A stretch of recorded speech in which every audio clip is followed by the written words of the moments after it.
Obrigado, Leandro, pela apresentação, sempre dispensável. O importante é que nós estamos todos no mesmo barco, como disse o apóstolo Paulo, somos membros uns dos outros. É isso que vai contar no final, né? Fé, esperança e o amor, mas o que vai sobrar? O amor, né? Então, ainda que tenhamos muitas virtudes, nem todas elas serão aproveitadas naquilo que o Leandro já anunciou, né? Seremos arrebatados juntamente para estarmos para sempre com o Senhor. É a sua esperança isso? Muito bom, então temos a mesma esperança. É uma alegria muito grande para mim poder receber o convite para compartilhar algumas reflexões sobre a Palavra de Deus, essa última lição da revista de escola dominical, a última do trimestre, e ainda no curso desse congresso missionário, cujo tema é Alcançando os de perto e os de longe. Agradeço, Leandro, pelo convite, pela intermediação, agradeço o pastor Fábio também pela honra que me dá e da sua equipe de ministério também, de poder estar aqui com vocês.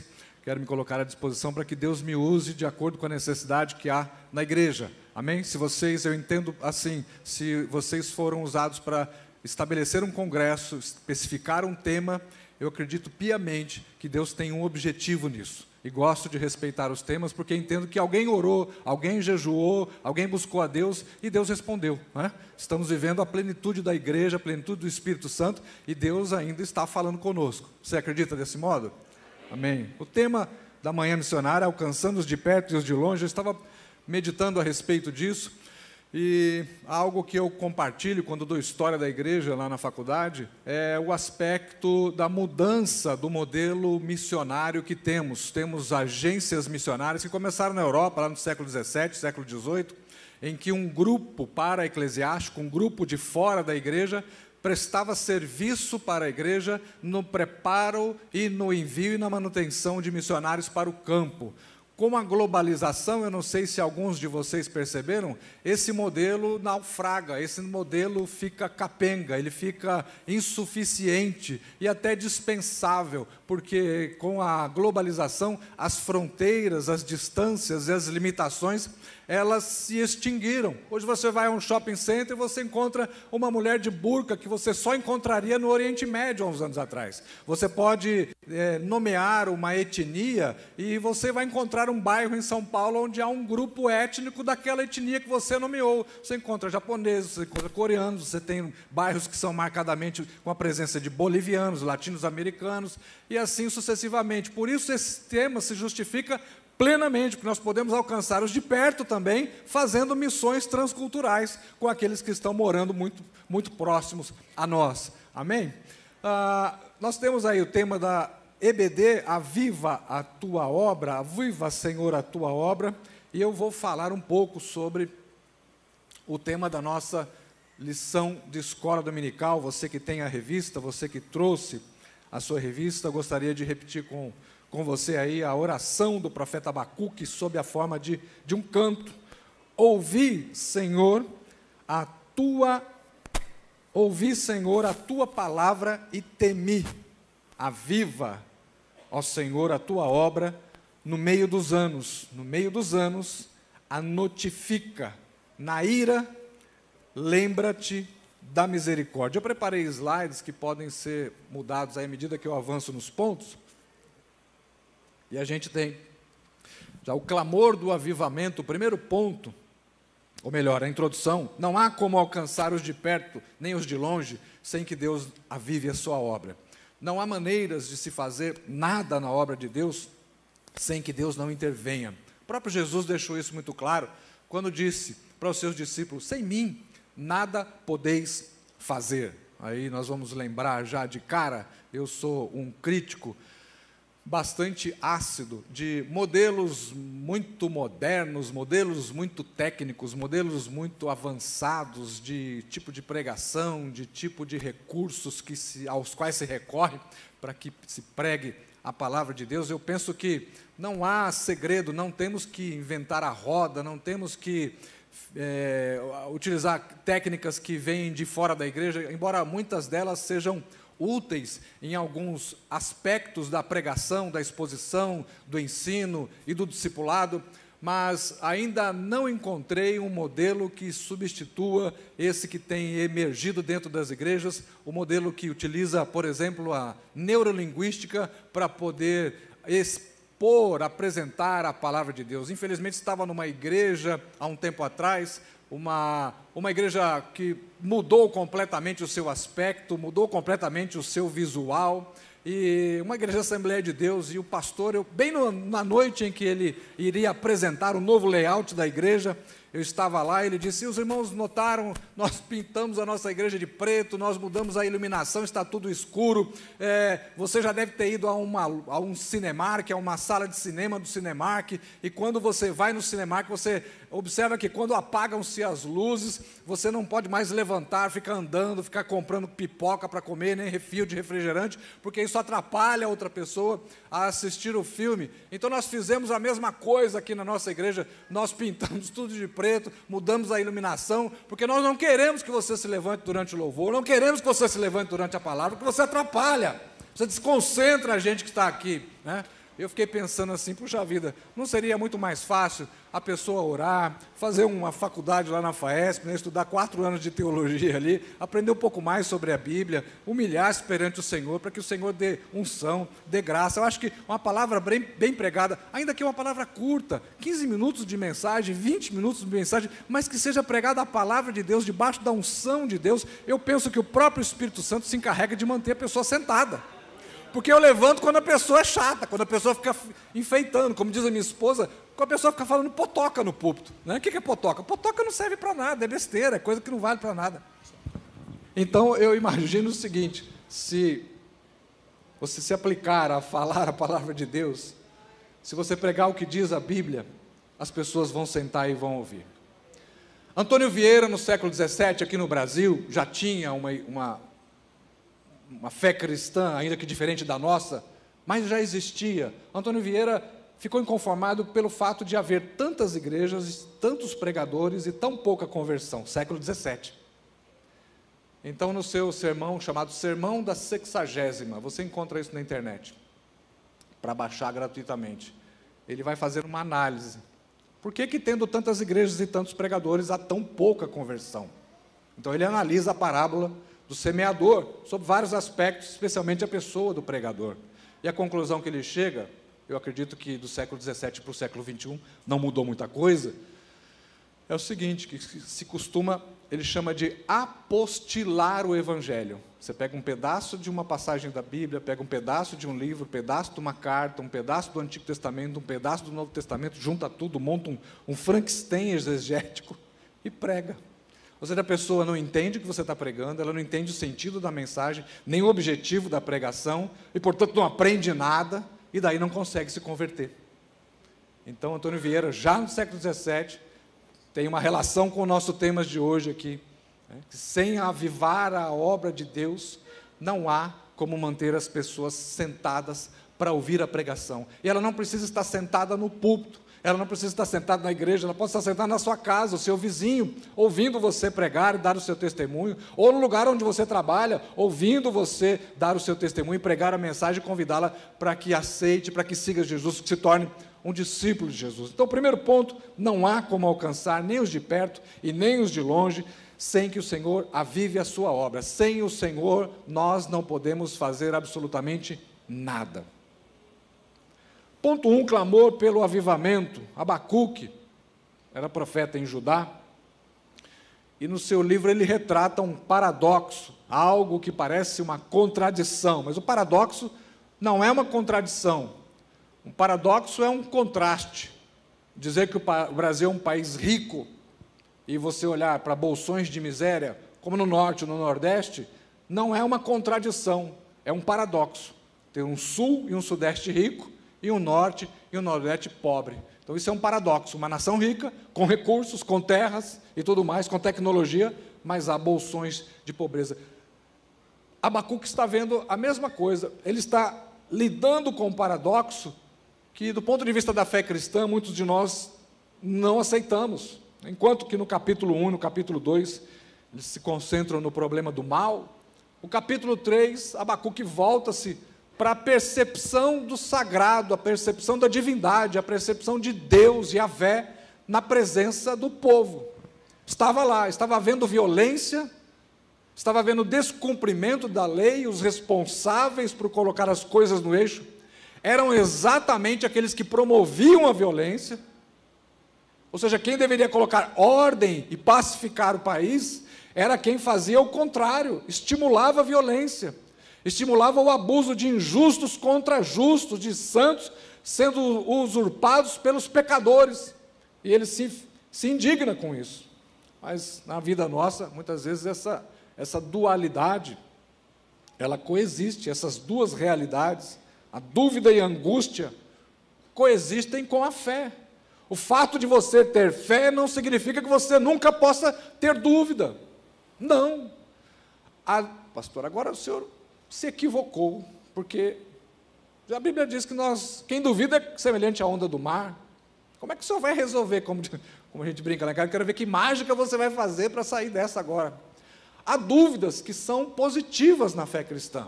Por exemplo, a dúvida que eu tenho, mas que me move a buscar a presença de Deus, e uma resposta de Deus é uma dúvida positiva. Jesus não tem medo das suas dúvidas. Jesus não tem medo das suas inquietações, não. Tomé tinha dúvida, Jesus falou, larga aquele incrédulo para lá. Não, Jesus não fez isso. Jesus foi até ele, porque sabia qual era a índole de Tomé, sabia qual era a essência de Tomé. Ele foi até ele e falou, qual é o seu problema, meu amigo? Você precisa tocar para crer? Toque. Precisa ver para crer? Veja. Então, há dúvidas que nos aproximam de Deus e há dúvidas que aproximam Deus de nós. Sim, é verdade.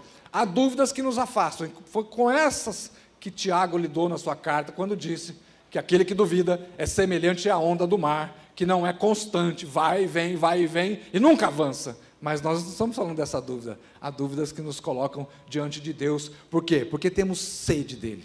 Queremos Ele. Queremos saber dEle. Amém? A intercessão de Abacuque é uma intercessão, obviamente, angustiada. Ele está vendo a sociedade sofrer, está vendo injustiça, está vendo maldade, está vendo destruição. Como eu disse, sem que os responsáveis por solucionar isso resolvessem o problema.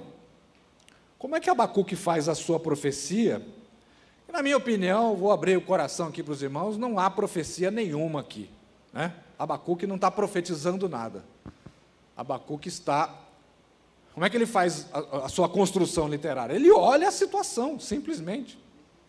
Ele não começa profetizando, ele começa olhando. O que ele olha? Ele olha para o céu, como Isaías, no ano que morreu o rei Uzias eu vi. Não, Abacuque não vê. Ele não vê Deus.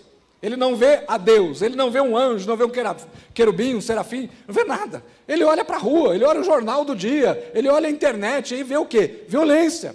Ele vê a sociedade. Ele vê o problema. Mas onde é que ele vê isso, pastor Magno? No templo? Não. Ele está fora do templo, ele não quer nada com o templo, porque é do templo que sai o problema. Como Jesus, quando veio Jesus, o que ele disse? A minha casa foi transformada em problema. Se você ler o livro de Joaquim Jeremias, por exemplo, ele mostra para você, os cambistas que vendiam produtos no templo, eram todos da família dos sacerdotes. E ele fala mais, Joaquim Jeremias nos dá dados arqueológicos de que no Monte das Oliveiras, quem já foi a Jerusalém sabe, aqui está o templo, há um vale e há o Monte das Oliveiras do outro lado. Até os cambistas que estavam no Monte das Oliveiras eram mancomunados com os sacerdotes. Os sacerdotes vendiam até o sangue que era derramado no dia dos animais, do sacrifício dos animais. Eles juntavam o sangue dos animais, ensacavam em espécies de tonéis de couro, esperavam que aquilo secasse e vendiam para os jardineiros, vendiam para os agricultores que ralavam aquilo e transformavam aquilo em adubo. Eles ganharam dinheiro até com o sangue dos animais que eram sacrificados a Deus. Um absurdo. Então, você veja que de Abacuque até Jesus não mudou muito. E Abacuque faz o quê? Ele vê isso, é isso que ele está enxergando. Mas, Senhor, o negócio está desgovernado, o trem está descarrilhado, vai acontecer um acidente muito grande. É assim que ele faz a sua profecia, com a Bíblia na mão, porque Abacuque conhecia a história. Você vai ver que ele fala, faz como fez já no passado, ele pede para Deus. Ora, então ele conhecia a história. Olha como é bom ser historiador, né? Faz como o Senhor já fez no passado, repete as suas obras nos nossos dias, pelo amor de Deus. E ele usa o Salmo 22, né? Ele usa as expressões, Deus meu santo, porque ocultas a tua face de nós. Salmo 22, ele está mencionando no seu livro. Até quando, Senhor, eu clamarei e tu não escutarás? Gritarei violência e não salvarás.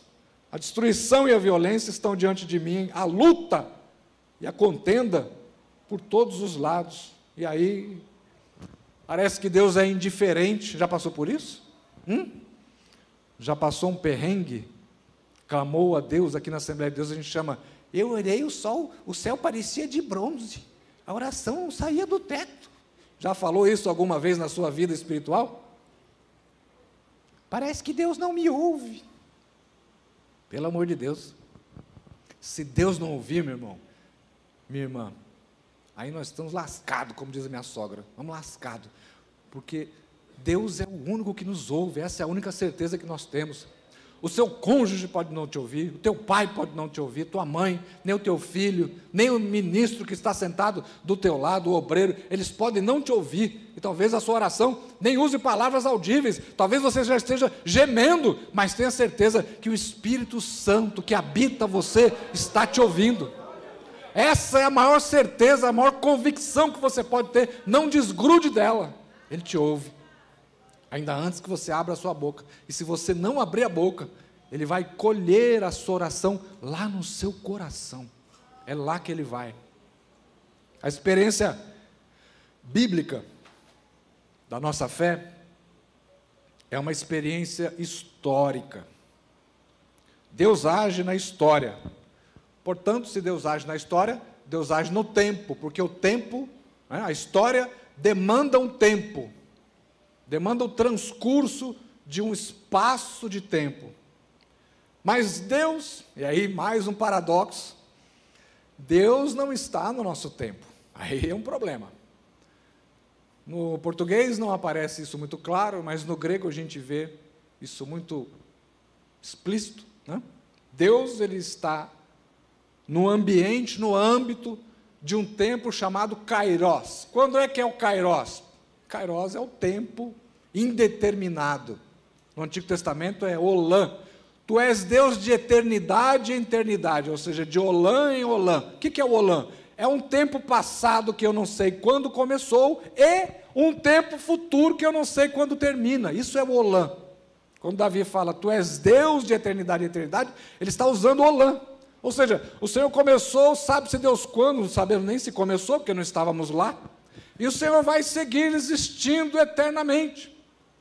Mas quando a Bíblia fala a respeito do tempo do homem, ela usa Olã? Não. Ela usa Kairos? Não. Ela usa o quê? Cronos, de cronógrafo, de cronometrar, de marcar no relógio. Começa aqui e termina ali.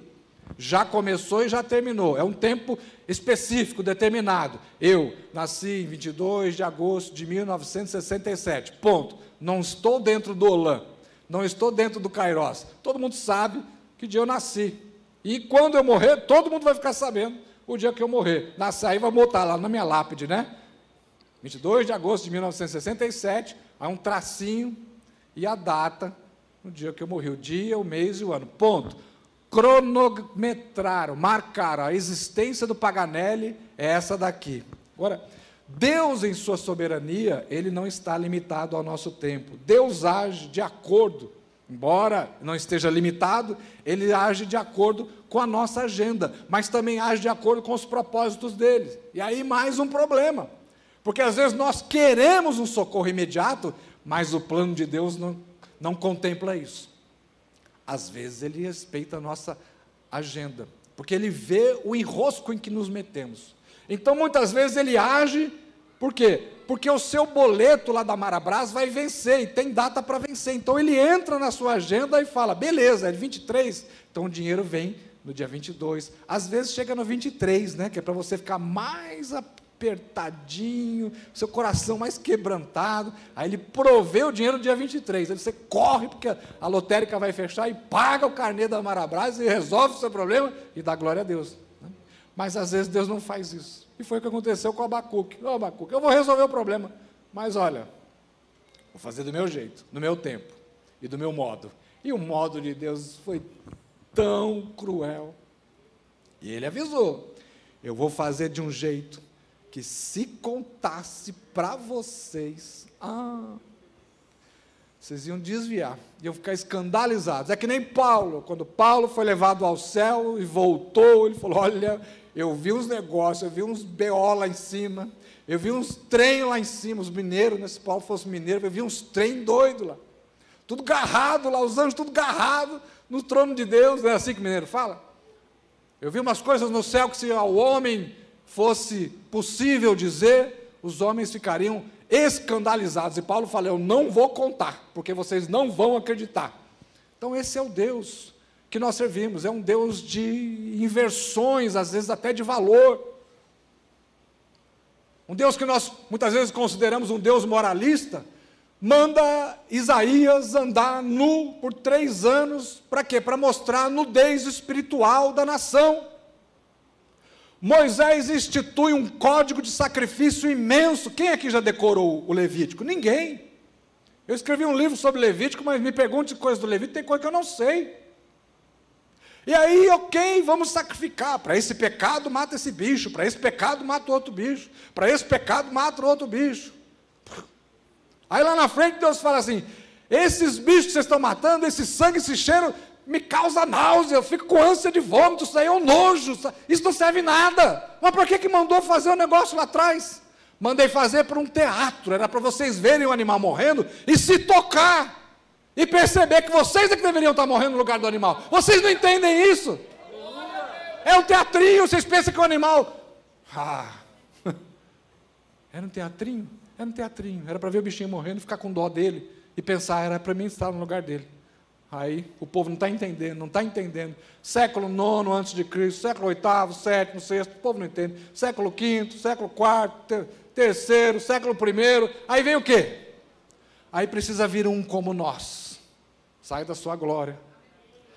Pelo que ser encontrado na forma de Deus, não considerou que ser igual a Deus era algo que devia pegar-se, mas esvaziou-se a si mesmo, assumiu a forma de homem e humilhou-se. Humilhou-se, a morte de cruz, a morte mais ignominiosa que existia, a morte mais vergonhosa que tinha. Imagine Deus sai do Kairós e entra no Cronos, já é uma humilhação. Você é poderosão mesmo e ter que se limitar a um tempo, a uma fome, a frio, a vergonha, a dar tapa na sua cara. Se eu der um tapa na sua cara, seus obreiros levantam aqui, pastor, e me arrebentam, não fazem isso? Ou pelo menos me seguram. Agora imagine Jesus. Pá! Ele fez o quê? Como ovelha muda.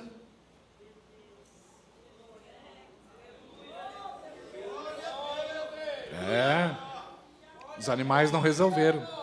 Se matar os animais resolvesse, Jesus talvez não precisasse morrer, porque teríamos cumprido a lei. Mas diante de Deus ninguém cumpriu a lei, não há um justo sequer, diz o texto. Então Jesus vem, sofre a morte de cruz, e aí a inversão. Olha Deus invertendo novamente. Eu falei que ele invertia os modelos? Depois de ser humilhado, Paulo continua o hino. Pelo que Deus também o exaltou soberanamente, lhe deu um nome que está acima de todo nome, para que ao nome de Jesus se dobre todos os joelhos que estão no céu, na terra, toda língua confesse que Jesus Cristo é Deus, para a glória de Deus Pai. Que bom que ele morreu. A história dos avivamentos mostra que a experiência das pessoas de fé com Deus é marcada por isso, baixos e altos. Jesus estava na glória, humilhou-se na morte mais vergonhosa e Deus o exaltou soberanamente. A sua vida não é assim? Um elevador? Essa é a marca da vida cristã.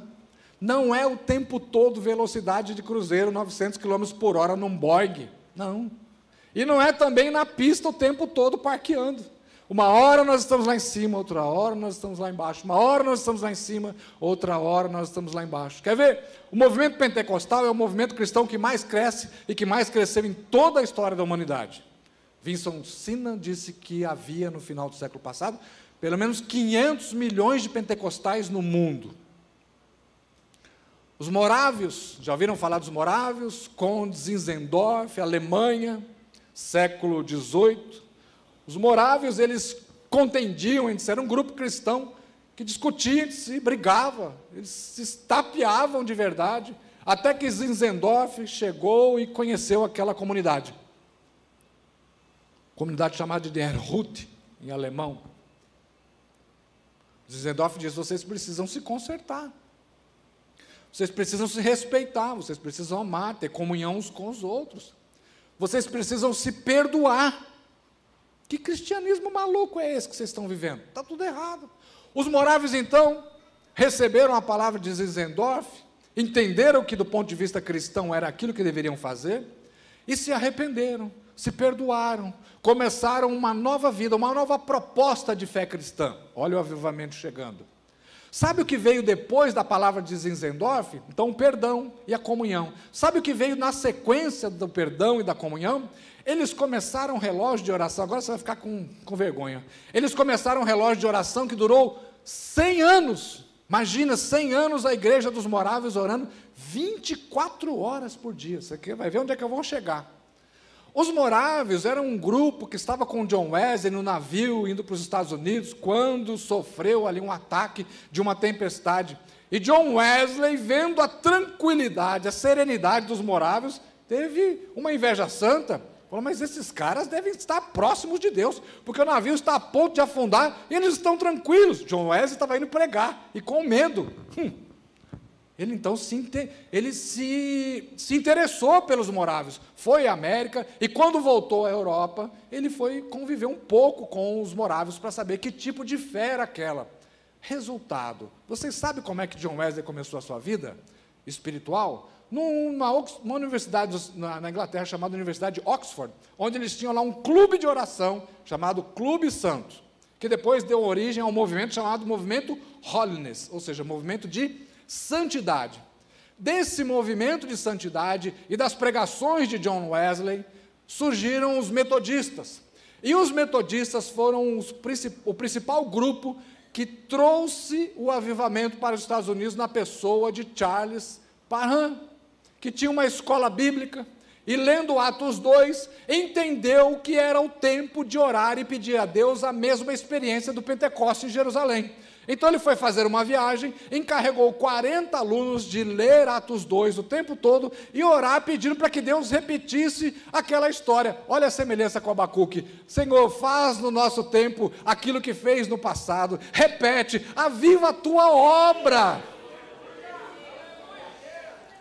Na passagem do ano 1899 para o ano 1900, dia 1º de janeiro, dia 31 de dezembro, 1º de janeiro, os alunos estavam reunidos, Charles Parham estava lá, Agnes Osman, uma mulher, aluna de Parham, falou: Parham, coloca a sua mão na minha cabeça, faça uma oração por mim.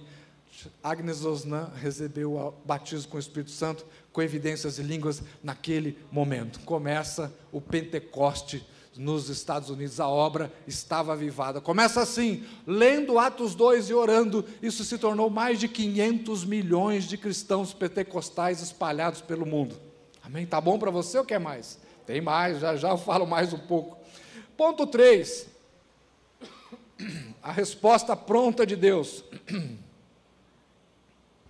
A resposta de Deus veio para Abacuque, de modo bem diferente daquilo que o profeta esperava. Como eu disse, nem sempre a resposta de Deus vem do modo como nós queremos. Deus disse a Abacuque que usaria uma nação ímpia, pecadora, idólatra, impura, do ponto de vista cerimonial. Usaria o que a Bíblia chama de caldeus. Na verdade, é um povo que era da Caldeia, mas está falando especificamente de uma nação a nação babilônica, os babilônios. Deus usaria os babilônios para julgar Judá. O reino do norte já havia sido levado cativo para a Síria, e agora o reino do sul, Judá, seria alvo do ataque dos babilônios. Deus respondeu: vai haver devastação. Olha, nós já estamos sendo devastados. Senhor, a minha oração é contra a violência, Senhor. Eu estou aqui diante de Ti pedindo para o Senhor nos livrar da violência, e o Senhor diz que vai haver devastação, vai haver invasão, mais violência. Não estou entendendo. A injustiça praticada dentro da nação seria corrigida por Deus, sim. E Deus traria uma nação injusta para executar a obra. E Ele avisa: vou fazer algo absurdo, que se eu contasse, ninguém acreditaria. Abacuque está no ano 605 aproximadamente, 8 anos depois, no ano 597, então os babilônios começam um cerco contra Jerusalém. Deus fala que os babilônios passam como um vento, eles atropelam os países onde eles estão invadindo. E eles prosseguem, diz que são homens carregados de culpa, e diz que tem na sua própria força o seu Deus, ou seja, eles confiam na sua própria força. Deus está depondo contra aqueles que confiam na sua própria força. Se esse é o seu caso, é hora de se arrepender. Qual é a sua própria força? A força do seu capital, seu dinheiro, a força do motor do seu carro bonitão, a sua Hilux, o seu carro importado, ou a força do seu capital intelectual, confia nos seus títulos, confia na sua formação, ou a força que você tem dentro da empresa, lá quem manda sou eu, tudo do meu jeito, Qual é a sua força, a força em que você confia? Força da beleza, a força da sedução? Não podemos rivalizar a Deus com a nossa força, devemos confiar na força do Senhor, e a alegria do Senhor é a nossa força, ou seja, quando agradamos a Deus, quando fazemos algo que deixa Ele alegre conosco, e são poucas as coisas que fazemos e que deixa Deus agradável, vamos ser honestos. Se Deus disse que até as nossas melhores obras são consideradas o quê? Trapos de imundícia, você sabe muito bem o que é um trapo de imundícia. As nossas melhores obras são consideradas assim. Poucas coisas nós podemos fazer, mas há algo que podemos fazer sim, porque o Espírito Santo está em nós, o Espírito Santo habita a gente, ele dirige os nossos pensamentos, as nossas emoções, os nossos atos. Então, não é possível que hoje Deus esteja nos usando para promover o quê?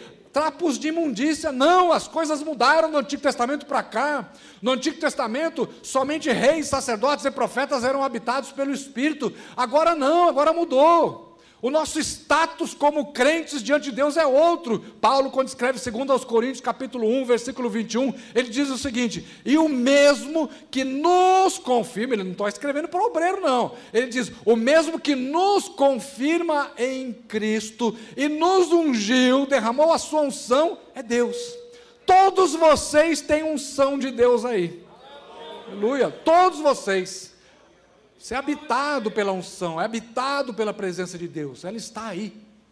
É Paulo quem garante, é Paulo quem dá essa certeza, é Bíblia, isso está no texto bíblico. Agora, o obreiro, ele tem uma responsabilidade maior, por quê? Porque o cuidado do rebanho está sobre os ombros dele, então a responsabilidade dele, inegavelmente, é maior, mas todos nós temos uma unção. Deus nos deu unção, Deus deu um talento para um, talento para o outro, talento para o outro, de modo que no agrupamento, no ajuntamento, na união e na prática dos nossos dons, a igreja é edificada. Efésios capítulo 4, a função dos ministros é ensinar os santos para a obra do ministério. Quem faz a obra do ministério é o ministério? Não. A nossa função é capacitar os santos para que os santos façam a obra do ministério. É para isso que nós fomos colocados aqui, para despertar na igreja os seus dons, os seus talentos. Pastor gera ovelha? Não, porque não é ovelha. Quem é que gera ovelha? Ovelha. Tem alguém parindo ovelha aqui? Não. Quem tem que parir ovelha? É aí. Quem tem que levar as pessoas para os pés de Jesus? É a igreja. Mas através do que a igreja vai fazer isso? Através da orientação e da condução daqueles que estão à frente. Veja, trabalhou em conjunto. Não somos um corpo esquartejado. Ah, eu faço do meu jeito. Ah, eu faço como eu quero. Ah, eu não preciso do obreiro. Ah, eu não preciso do membro. Não, nós não somos membros esquartejados. Nós somos membros do corpo de Cristo. Aprenda isso. Amém? E não é membro de banco também. Eu sou membro de banco, eu não tenho talento, eu não tenho... Não, membro de banco é o prego, aqui não, né? Membro de banco aqui é o plástico, o ferro e o tecido. Né? Antigamente, membro de banco é o prego, o parafuso e a madeira, mas hoje nenhuma igreja mais tem banco de madeira, graças a Deus, né? Jesus foi providência, né? Então, membro de banco é o que é o ferro, o plástico e o tecido, e a espuminha. Nós somos membros do corpo de Cristo. Glorifique a Deus por isso. Então, Deus, em sua soberania, Ele vai responder a Abacuque. Na soberania dele, Ele faz como Ele quer. Na criatividade de Deus, pois Deus é o Criador, Ele encontra caminhos que, muitas vezes, nós não imaginamos existir. Em sua divindade, Ele sempre faz as coisas aparentemente absurdas, mas, no final, as coisas dão certo, porque Ele é Deus. Ponto 2. Da nossa lição. O avivamento vem pela palavra. É preciso, então, ouvir a palavra. Ouvi, Senhor, a tua palavra e temi. A palavra, então, ela muda realidades. E nós recebemos a palavra de Deus pelo Espírito de Deus. O homem prega, mas é o Espírito quem coloca a palavra no nosso coração. Paulo disse de Deus, que Deus pôs o seu Espírito em nossos corações, segundo aos Coríntios 1, 22. E o coração é o mesmo lugar, Paulo disse, Deus pôs o Espírito no coração. O salmista diz, eu escondi a tua palavra no meu coração. Então você tem no coração a palavra e o Espírito. Acompanhe comigo esse raciocínio. Deus tem colocado o Espírito no seu coração. E você recebeu a palavra, escondeu a sua palavra, a palavra de Deus no seu coração. Ezequiel disse que enquanto Deus falava, o Espírito entrou nele. Pedro disse que Deus ungiu a Jesus de Nazaré com o Espírito. Onde o Espírito é colocado no crente? Coração. Onde já está a palavra, que entra no nosso coração quando Deus fala. Jesus disse, o Espírito dá vida. A carne não produz nada que se aproveite. As palavras que eu vos tenho dito são, olha, uma afirmação categórica, são espírito e vida. O Leandro disse que eu escrevi 35 livros. Na verdade, eu publiquei 35 livros que eu escrevi. Eu escrevi muito mais que não foram publicados ainda. Esse ano deve sair uns 2 ou 3. Eu ralo, confesso, sou escritor há uns 30 anos. Às vezes eu ralo para poder explicar alguma coisa, gasto um parágrafo, 2 parágrafos, e ainda tem gente que lê e não entende algumas coisas. As palavras que eu vos tenho dito são espírito e vida. A minha palavra você lê e esquece, pode mudar, de repente a gente muda de ideia, a teologia que eu coloquei nos meus livros muda também. Por exemplo, em 91 eu me converti na Assembleia de Deus, era pecado assistir televisão. Em 2000 você tinha que assistir televisão, porque o pastor estava lá vendendo DVD, viagem para Israel, aí você tinha que assistir televisão, porque senão ele não conseguia pagar.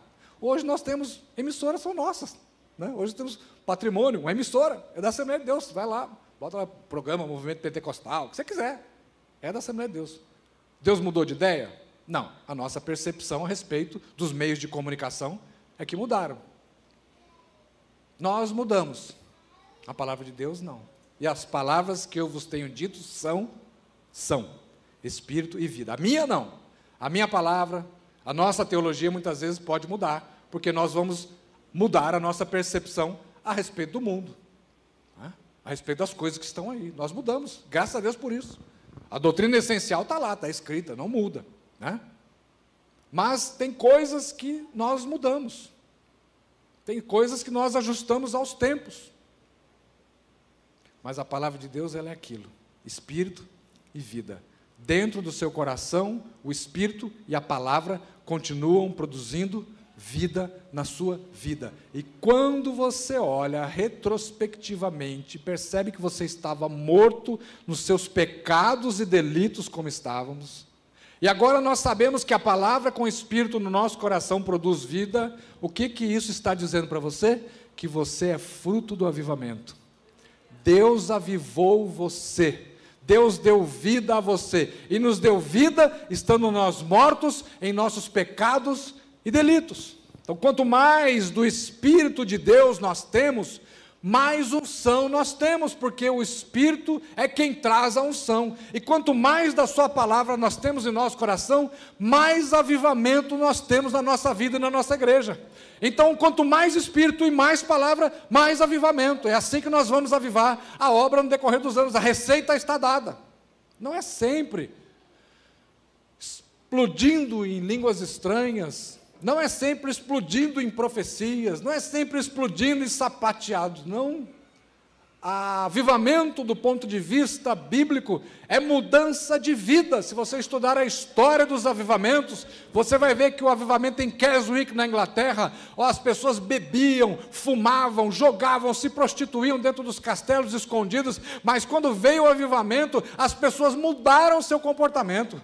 Quando nós falamos no primeiro e no segundo avivamento nos Estados Unidos, ou chamado grandes despertamentos, a mesma coisa, as pessoas estavam se embriagando, os mineiros saíam do seu trabalho, trabalhando aí 18 horas por dia, iam beber no avivamento, abandonaram a vida que estavam levando, abandonaram a desgraça que tinha na família deles, se voltaram para Cristo, consertaram as suas famílias, e o avivamento aconteceu. Não foi diferente no Brasil, todas as vezes que aconteceram um avivamento.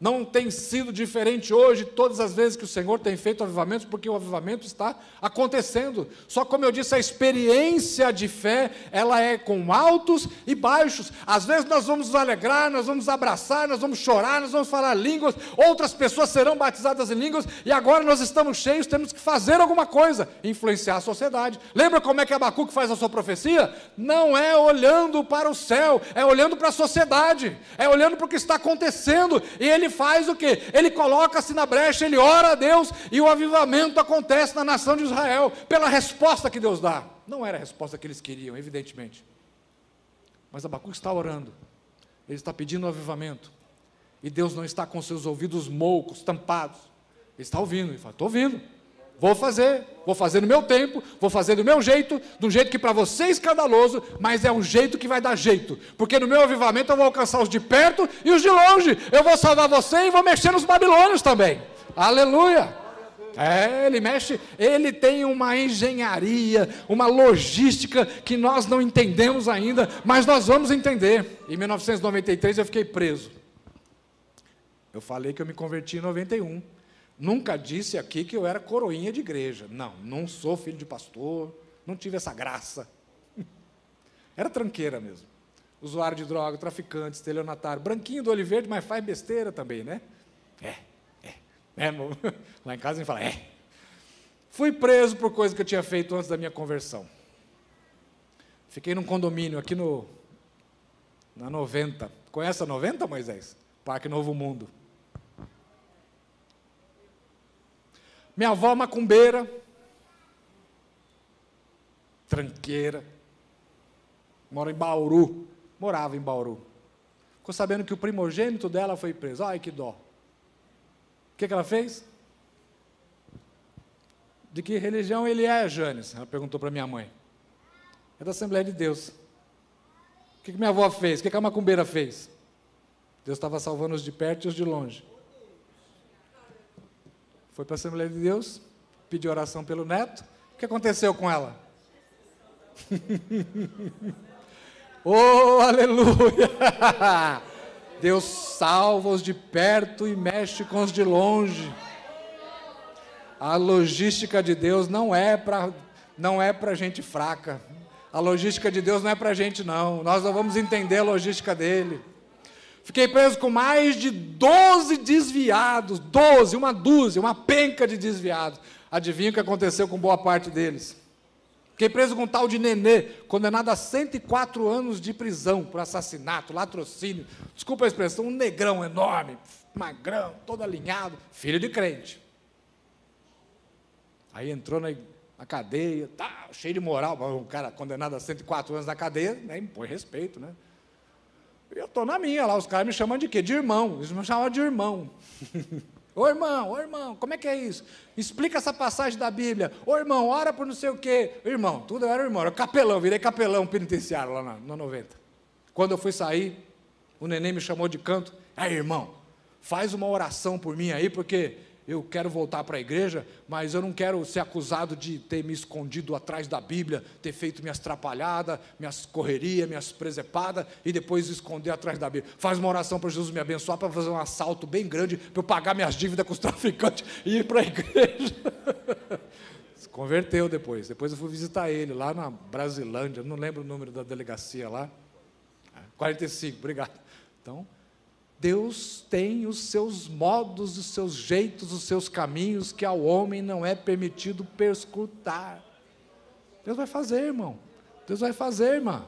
Está difícil, está confuso, não está vendo a saída no fundo. Deus vai arrumar uma saída, sim. Se não der para sair pelos fundos, sair pela frente, sair pelo lado, você sai por cima, você sabe disso. Ele te pega. Cordas do inferno me cercaram, laços de morte me cingiram, mas o Senhor me tirou e me colocou no lugar espaçoso. Olha aí, Ele faz. Deus reverte as situações. Quem não tinha problema, clamor pelo avivamento, ponto 3, quem não tinha problemas, que eram os judeus injustos e os babilônios infiéis, não tinha problema. Quem tinha problema era a nação de Judá fiel. Eles estavam com problema, porque eles estavam sendo violentados. Né? Quem não tinha problema eram os judeus corruptos e os babilônios infiéis que estavam invadindo os países dos outros. Então agora esses é que vão ter problemas, mas a confiança no Senhor deve ser fortalecida. Por quê? Porque o Senhor, diz Abacuque, está no seu santo templo. Aqui uma observação. Capítulo 2, versículo 20. O santo templo de Deus não era o templo de Jerusalém. Quando Davi teve vou colocar entre aspas, bem grandonas, tá? Quando Davi teve a brilhante ideia de construir um templo, porque ele tinha feito um palácio para ele, lembrei, nossa, eu estou aqui num palhação, tal, palácio enorme, Deus está morando em tendas, vou fazer um favor para Deus, né? Foi mais ou menos assim, né? Só lembrou de Deus depois que a casa dele estava pronta, ar-condicionado, mármore, vou fazer um templo para Deus. Aí o profeta falou o quê? Boa palavra essa. Quando o profeta está saindo da casa de Davi, aí Deus pega ele pelo cangote assim, né? O tribuloso, volta lá e diz que o que você falou estava errado. Aí ele volta.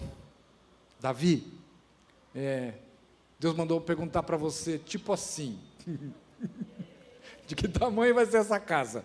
Porque nós temos aí um globo, né? Nós estamos em Jerusalém, Jerusalém está em Israel, Israel está num planeta, um planeta que chama Terra, Davi, que lá na frente, o Neil Armstrong vai viajar num foguete, vai olhar para a Terra, vai falar, Houston, a Terra é azul, the earth is blue. A Terra é azul. E essa Terra azul, Davi, ela é como um puff. Sabe o que é um puff? Puff é o lugar onde você põe o pé na sua sala, né? Deus mandou perguntar para você o seguinte, se a terra é onde Deus põe o pé para descansar, ele está curioso para saber que tamanho é esse barraco que você vai fazer para ele. De pau velho? Então, Deus necessariamente não estava habitando no templo de Jerusalém. E Abacuque sabe disso. Abacuque fala, Deus está no seu santo templo, que é o céu. Como é que faz para chegar lá? Não é ir para Jerusalém, na esplanada das mesquitas. O único modo de alcançar a Deus, Abacuque sabe muito bem o quê? É fazendo música, é exaltando a Deus por meio do louvor. É isso que ele faz no capítulo 3, ele constrói, ele gera uma poesia, um cântico de dentro da sua alma. E o capítulo 3 todinho é o quê? É uma expressão de louvor para alcançar o céu. É assim que você vai chegar lá. É assim que você vai chegar no templo de Deus. É cantando, é louvando, é adorando a Ele. Porque Deus procura os verdadeiros adoradores que não estão nem no Monte Gerizim e nem em Jerusalém, mas estão por toda parte. É mais simples do que você está pensando. Aleluia. Ele vai fazer hino, vai fazer música. Eu sou ruim de memória, minha esposa é um gênio de memória. Tudo que você falar para ela, ela grava. Eu não sou assim, infelizmente. Se eu fosse que nem minha esposa, eu estava rico. Vocês me ajudem aqui atrás. Eu acho que é Josafá. Está sendo invadido por Senaqueribe, se eu não me engano. Ele vai para o templo, chama Isaías, o profeta, dá uma estratégia militar para poder conter a invasão dos assírios, não é isso? Aí o que acontece? O que o profeta fala para ele? Vamos fazer música. Não, depois de ver esse negócio de culto. Vamos... Ezequias. Obrigado, pastor. Vamos fazer música. Não, agora o momento é sério. Não estou para brincadeira aqui, não. Não estou para potoca aqui, não. Vamos organizar as tropas aqui, distribuir os soldados. Não. Vamos distribuir outra coisa. Os músicos para um lado, os cantores para o outro, o regente aqui no meio, nós vamos fazer música.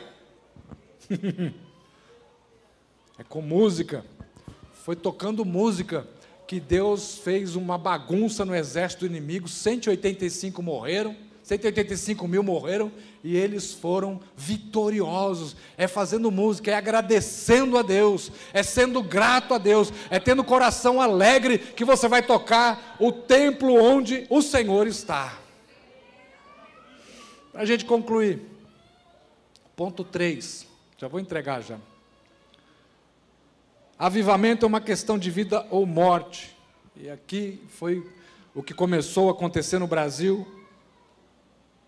Falei agora há pouco a respeito de Charles Parham, a foto dele aí, pastor metodista, que colocou 40 alunos para orarem e lerem Atos, capítulo 2.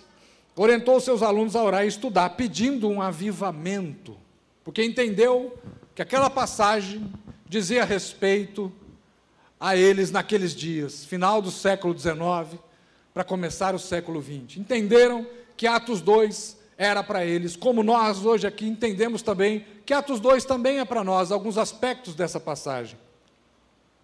Depois veio, vamos mostrar, pode passar uma foto aí, Agnes Osman, aluna de Parham, essa já uma foto dela, senhora, essa foi a primeira aluna de Parham a falar em línguas estranhas, quando Charles Parham colocou as suas mãos sobre a cabeça dela e orou num culto, numa passagem de ano.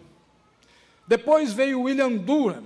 William Durham esteve na rua Azusa, recebeu o batismo com o Espírito Santo, voltou para Chicago, onde abriu uma igreja chamada, está o nome da igreja lá, North Avenue Mission, em Chicago, e foi em Chicago que os 3 primeiros pentecostais que chegaram no Brasil tiveram contato com o movimento pentecostal. Os 3 são um italiano e 2 suecos. Você conhece muito bem, sabem quem são. Pode passar. Luiz Franciscon veio para o Brasil em 1910, funda a Congregação Cristã do Brasil, que tem algumas diferenças doutrinárias, embora a gente temos que admitir. Eles também são pentecostais, mas são de uma linha mais calvinista, o que não está de acordo com a nossa doutrina. E também, um ano depois, chega pelo norte, cidade de Belém, no Pará, Daniel Berg, Gunnar Wingren, ex-batistas, ou melhor, chegam no Brasil batistas ainda, batistas da Filadélfia, na Suécia, que foram para Chicago, foram batizados com o Espírito Santo em Chicago, na igreja desse que eu acabei de mostrar agora há pouco para você, o Parham não, o outro, William Durham. Ele é batizado na igreja de William Durham, em Chicago, e eles vêm para o Brasil ser acomodados por uma igreja batista na cidade de Belém, mas não deu para eles, né? Falar a língua estranha na igreja batista, em 1911, era muito para a cabeça deles, né? Então eles foram convidados a se retirar, e que bom. Aí a gente tem uma explicação socioeconômica para como o pentecostalismo se expande pelo Brasil. Você olhando daí para cá, está lembrado do mapa do Brasil como era? Amazônia aqui, Belém do Pará aqui, e aqui o Nordeste. Fim do ciclo da borracha no Nordeste. Então, as seringueiras estão aqui na Amazônia, os nordestinos estão trabalhando no Norte, na Amazônia, extraindo o látex da seringueira. Acaba o ciclo da borracha. Essa turma fica desempregada e faz o quê? Sai da Amazônia, volta para o Nordeste. Ao voltar para o Nordeste, o que eles aprendem? A palavra de Deus. O movimento pentecostal estava se espalhando no Nordeste. E agora o que eles precisam fazer? Procurar emprego. Tem emprego no Nordeste em 1911? Não. Onde é que tem emprego?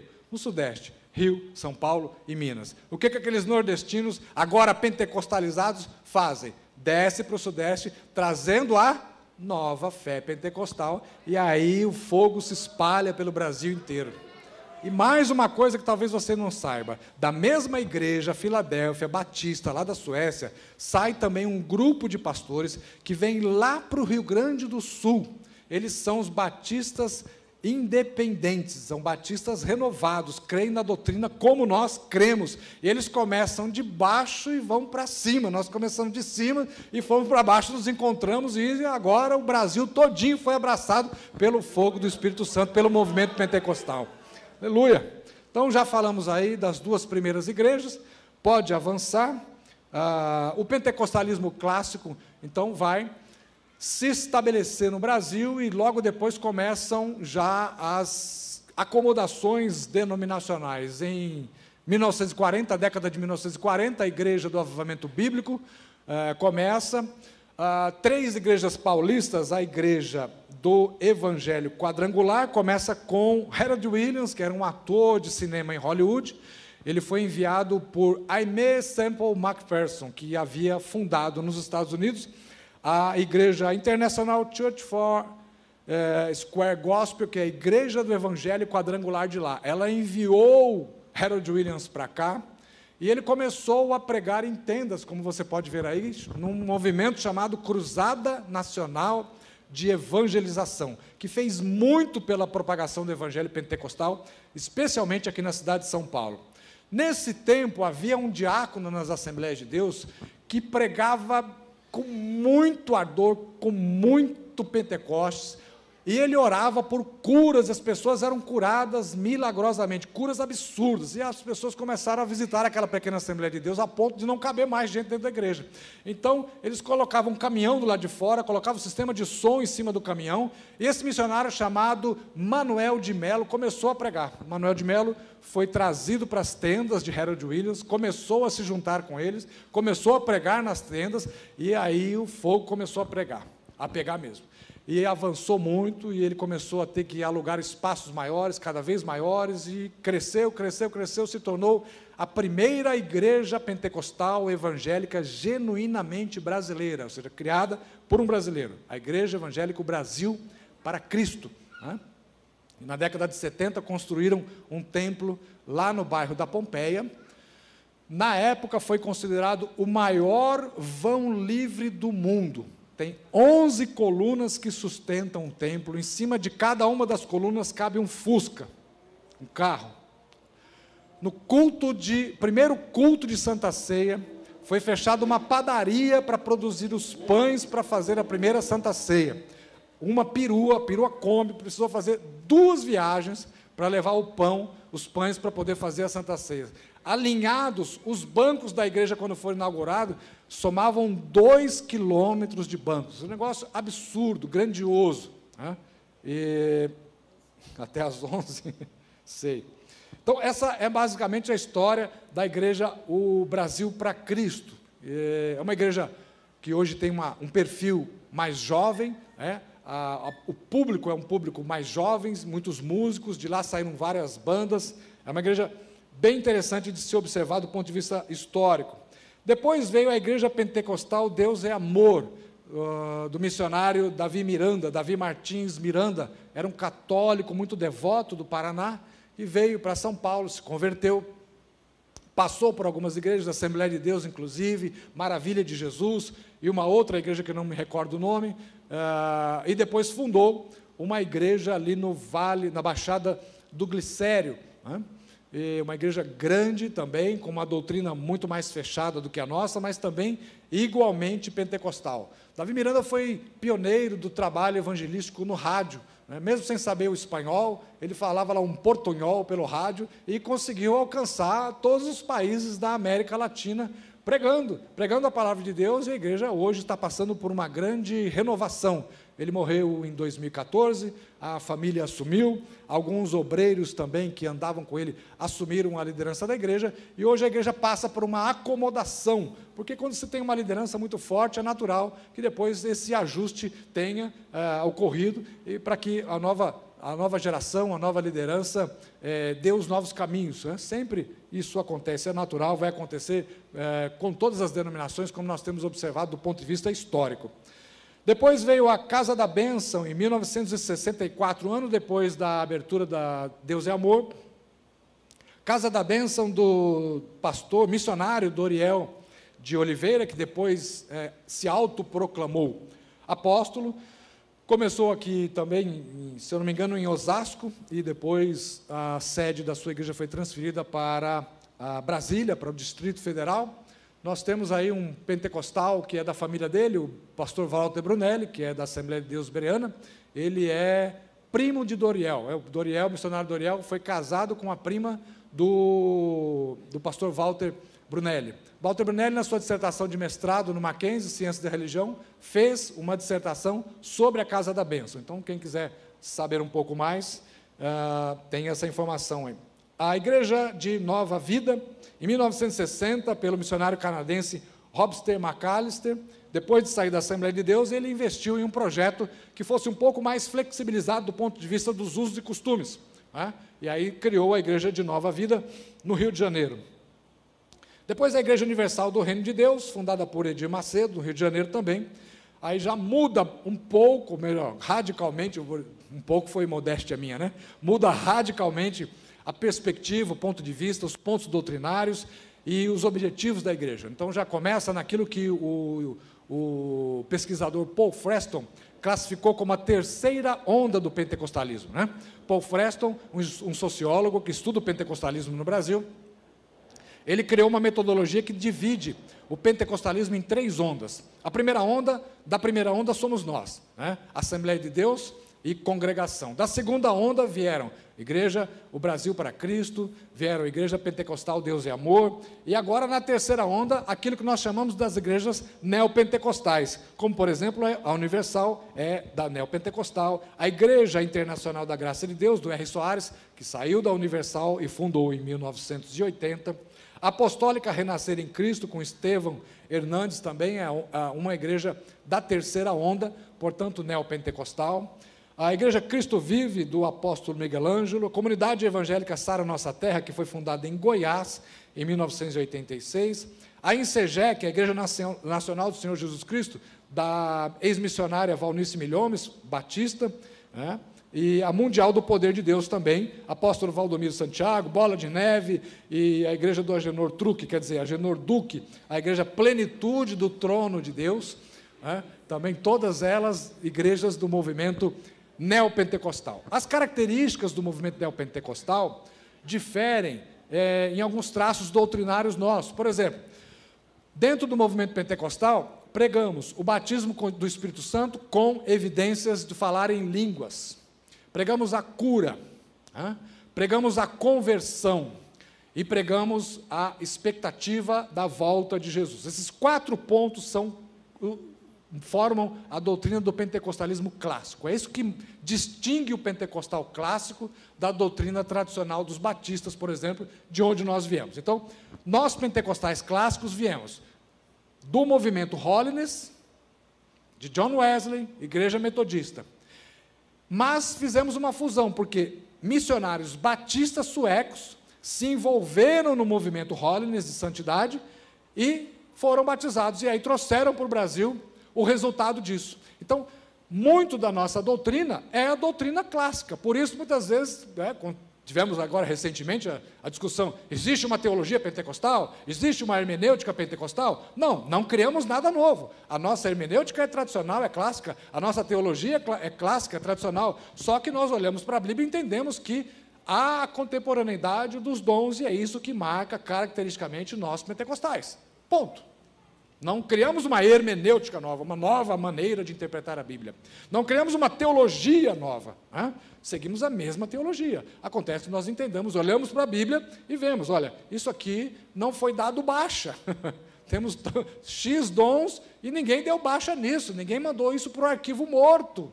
Está na prateleira, está no almoxarifado de Jesus. Pode usar sem moderação. Se você quer dom, use sem moderação. Peça que Deus a todos dá livremente, fartamente, com alegria. Já o movimento neopentecostal, primeiro, ele descarta a pregação da volta de Jesus. Não é interessante que Jesus volte agora. Você não ouve pregações sobre a volta de Jesus, não se fala em doutrina da escatologia, nada, nada, nada. Por quê? Porque, acentuadamente, um dos seus principais pontos doutrinários do movimento neopentecostal é a teologia da prosperidade. A prosperidade aqui é entendida do ponto de vista judaico, ou seja, eles vão para o Antigo Testamento buscar textos para comprovar a sua doutrina, e o problema está aí, eles ficam no Antigo Testamento. Nós não, nós vamos no Antigo Testamento, lemos as histórias, mas voltamos para o Novo Testamento. Isso é um problema que você precisa abrir o seu olho e dar muita atenção a isso. Quando se vai para o Antigo Testamento, pega-se as promessas de Shalom, por exemplo. O que significa Shalom? Shalom é uma palavra judaica que significa paz e prosperidade em tudo. Então, ter saúde é parte do Shalom. Mas ser próspero também é parte do Shalom. Nós, pentecostais clássicos, não utilizamos esse tipo de pregação. Historicamente, a Assembleia é conhecida como a igreja do final da rua. No final da rua tem uma Assembleia de Deus.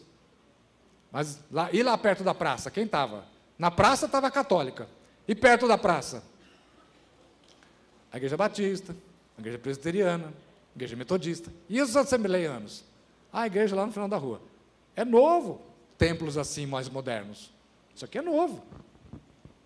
Isso aqui não é diante de 2000. Nós agora acordamos, né? Graças a Deus, é mais confortável agora, né? Eu prefiro assim. Então, historicamente, a Assembleia de Deus pregava o quê? O Filho do Homem não tem nem onde deitar a sua cabeça, e é nisso que nós ficamos, na simplicidade do Evangelho. Começamos a estudar teologia com muita luta no final da década de 80. Começamos a estudar teologia. Já existia Instituto Bíblico antes disso. Mas o movimento dos seminários começaram a abrir tem muito pouco tempo. Então, quando se prega o Shalom, como os neopentecostais fazem, então você tem que ter saúde, doença é sinal de pecado, e você tem que ser próspero. Você tem que ser cabeça e não para trás de mim com essa pregação em nome de Jesus. Onde é que está dizendo que tem que ser cabeça e cauda? No Antigo Testamento. Deus falou que ia fazer isso com os judeus. E conosco? Você não quer não, pastor Marcos, ser cabeça? Está amarrado. Paulo usou 3 vezes a metáfora do corpo para explicar a função e o funcionamento dos membros no corpo. Nenhuma delas ele falou assim, você pode ser cabeça. Ele falou, já existe uma cabeça. E essa cabeça é Cristo. Então eu não tenho vontade nenhuma de ser cabeça da igreja. Posso ser um dedinho do pé, da mão, sei lá, uma outra parte qualquer, como eu recomendo que você seja também. Mas cabeça já temos uma e vai bem, obrigado, Então, no movimento pentecostal prega-se a volta de Jesus. No movimento neopentecostal não se prega a volta de Jesus, por quê? Porque se eu estou aguardando a prosperidade financeira, então eu quero primeiro comprar o meu carrão, ter minha casa, fazer um bom pé de meia, e se Jesus voltar logo, eu não vou conseguir desfrutar essa bênção. Então não é interessante prometer que Jesus volta logo, não é interessante prometer que Jesus vai voltar, que você deve desejar e orar pelo avivamento, fazer missões, alcançar os de longe, os de perto, porque se você fizer isso, meu amigo, aí as pessoas vão ser evangelizadas, Jesus vai voltar logo, aí não vai dar para você desfilar com um carrão, né? Um braço de fora, se não tiver ar-condicionado, ou com o vidrinho fechado, o arzinho condicionado ligado, no seu conforto do seu carro. Né? Simples assim. Outra característica do movimento neopentecostal é a especialização. O que é a especialização? No movimento pentecostal, nós estimulamos e damos espaço para que as pessoas desenvolvam o seu dom. Se eu olhar aqui para trás e perguntar, quem aqui aprendeu a pregar num seminário? Ninguém vai levantar a mão, eu vou fazer isso. Quem aqui, atrás de mim, aprendeu a pregar num seminário? Alguém levantou a mão? Agora eu vou perguntar assim, quem aqui aprendeu a pregar no culto de oração ou num culto doméstico? Mais de uma pessoa levantou a mão, não foi? É assim que o pentecostal aprende a pregar. Culto doméstico, culto nas casas, culto de oração, ciclo de oração à tarde. A dirigente fala assim, prepara um versículo para ler no próximo culto. Depois do próximo versículo, prepara um testemunho. Depois prepara uma palavra de 5 minutos, 10 minutos, vira meia hora, depois vira pregação na vigília. O pentecostal clássico aprende a pregar assim. E o neopentecostal? Ele paga uma grana boa para um coach vir falar uma palestra, nem a pregação, né? Fazer uma palestra, né? O coach vai lá e treina você, e capacita você, e te dá conselhos sobre finanças, né? Sobre autoconhecimento e blá, blá, blá, blá, blá. E a palavra de Deus? Ah, se der tempo, nunca dá, né?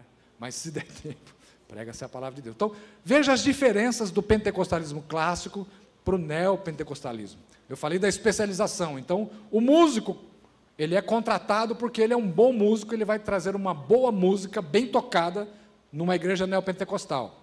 Numa igreja pentecostal, ele vai se sentar do lado, vai aprender, vai fazer escolinha, né? Vai começar desde cedo, às vezes herda o dom da família, aí integra a banda, aí da banda ele sai, monta uma dupla, faz um conjunto, e aí segue o seu ministério. E a especialização também do ponto de vista administrativo. Então, há diferenças. E as igrejas neopentecostais, então, elas entram por esse caminho. Tem cada um, claro, eu pessoalmente acredito que Deus tem os seus objetivos. Ele usa até mesmo as igrejas neopentecostais, como nós temos visto. Muitas pessoas se convertem nas igrejas neopentecostais e uma boa parte, às vezes, sai. Né? Sabemos de um amigo fez uma pesquisa grande, muita gente se converteu dentro da Universal, de repente começou a estudar a Bíblia, partiu para uma igreja Assembleia de Deus, partiu para uma igreja batista, porque entendeu que, do ponto de vista bíblico, precisava se alimentar de algo mais substancioso. Então, as igrejas neopentecostais acabam servindo como porta de acesso para que o Senhor faça a sua obra. Amém? E depois Deus trata cada um, né, individualmente. Aí a questão pessoal desses pastores, desses pregadores, que muitas vezes prometem aquilo que Deus não prometeu. Esse é um problema de olhar para o Antigo Testamento. Lá tem promessas muito boas, muito interessantes do ponto de vista financeiro, né? Só que no Novo Testamento, muitas vezes, essas promessas não se sustentam. Então, nós devemos fazer uma hermenêutica a partir do Novo Testamento, porque Paulo, João, Pedro, todos esses apóstolos leram o Antigo Testamento já com a perspectiva de Cristo ressurreto. Então, como é que eles leram o Antigo Testamento e interpretaram? Vou dar um exemplo aqui só para colocar uma pulga atrás da sua orelha.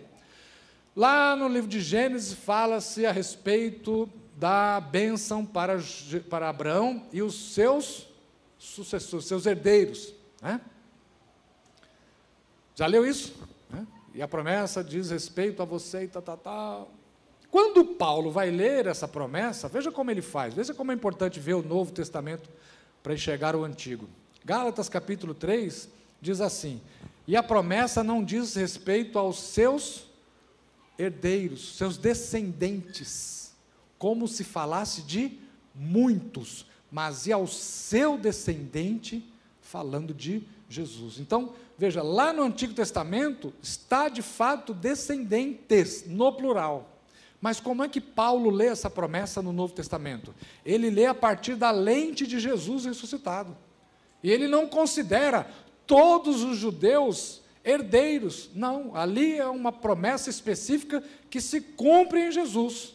E também se cumpre nos judeus que têm fé. Não é o fato de ter sangue judeu que faz da pessoa um herdeiro da promessa. Não é? No Novo Testamento, nos Evangelhos, nós lemos, até dessas pedras, Deus pode levantar filhos de Abraão. Então não é o fato do sujeito ser judeu que garante essa herança. E aí Paulo, numa das suas cartas, se não me engano, em Romanos, ele vai falar que nós, igrejas, também somos herdeiros de Abraão, mas do ponto de vista da fé, porque tivemos a mesma fé de Abraão. E lá em Hebreus diz o quê? Abraão, que era o receptor da promessa, não construiu uma casa de alvenaria na Palestina, na Terra Santa. Ele fez o quê? Ele viveu morando em tendas. E aí o autor diz, porque também aguardava a cidade cujo arquiteto é Deus. Ou seja, ele não se estabeleceu, ele não tomou posse da terra, mesmo sendo o recebedor da promessa. Então, essa guerra, esse conflito que existe aí entre palestinos e judeus, do ponto de vista de Abraão, Abraão olharia e falaria, vocês estão todos errados, porque Salmo 24 diz, do Senhor é a terra, o mundo e todos os que nele habitam. Tudo aqui é do Senhor, nós somos apenas inquilinos. Para concluir, então, em vez de abater-se pelo mal que Abacuque via no seu país, ele se concentra na figura da pessoa de Deus. A expectativa sombria que ele via na sociedade, então, não faz com que ele se afaste de Deus. Sofrimento, então, e injustiça não são obstáculos para a fé. Se você olha para a sociedade hoje, com esse governo ou sem esse governo, com essa economia ou com outra economia, não importa. Se você vê injustiça, se você vê sofrimento, isso não deve fazer você enfraquecer-se na sua fé. Ao contrário, deve mover você a buscar ao Senhor, para que o Senhor faça conforme Ele quer. O nosso papel é colocar-nos na brecha, como o próprio Abacuque diz, eu então vou me colocar na torre de sentinela e vou ver o que está acontecendo e vou continuar orando ao Senhor. Então, em Abacuque, a experiência do sofrimento conduziu ele a uma fé ainda maior, a uma esperança de que a sociedade iria melhorar e que, sem justiça, nós jamais procuraremos o Senhor. Sem o sofrimento, nós jamais nos aproximaríamos de Deus. Na figura do justo, então, aparece Jesus, que irá realmente colocar as coisas nos devidos termos, no devido tempo. E aí, então, ele pode dizer, ainda que falte uva, ou seja, falte o vinho, que era o símbolo da alegria, ainda que falte o gado, no capítulo 3 de Abacuque, que era a carne, o gado que dava o leite, ainda que faltem as azeitonas, que produziam o óleo da unção, o óleo que também era usado para acender as candeias, as lamparinas, ainda que falte o trigo, ou seja, o pão, nós estamos dispostos a nos alegrarmos em Deus, a ponto de compor um salmo, de fazer uma música, de abrir a nossa boca e nos alegrar na presença de Deus. Cumprir a nossa missão primária de dar esperança às pessoas é a nossa missão hoje, tanto para os que estão longe quanto para os que estão perto. Animar as pessoas e dizer para que o pecador tenha fé, porque ele vai ser sustentado por Deus assim que o avivamento chegar à vida dele. Que Deus abençoe a todos, em nome de Jesus.